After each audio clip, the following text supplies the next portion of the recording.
যে ব্রাজিলকে সাপোর্ট করো, ওই ব্রাজিল মুসলমানদেরকে হত্যা করার জন্য, ফিলিস্তিনিদেরকে হত্যা করার জন্য নিজেদের দেশ থেকে অস্ত্র পাচার করেছিল।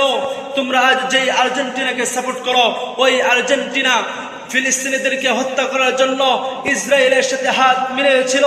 তোমরা আজ যেই ফ্রান্সকে সাপোর্ট করো, ওই ফ্রান্স দিনের পর দিন আফ্রিকার মুসলমানদেরকে অত্যাচার করেছে, তাদের উপর জুলুম করেছে, তাদেরকে শোষণ করেছে।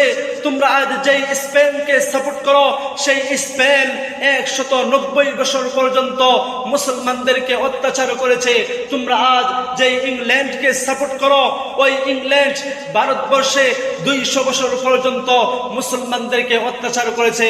শুধু তাই নয়, ভারতবর্ষে প্রত্যেক দিন 70,000 আলেমদেরকে তারা ফাঁসির কাস্টে ঝুলিয়েছে। শুধু তাই নয়, ভারতবর্ষে মুসলমানদেরকে, ওই সমস্ত আলেম ওলামা ইকরামদেরকে প্রতিদিন 40 জন করে তাদেরকে আগুনে পুড়িয়ে হত্যা করেছে।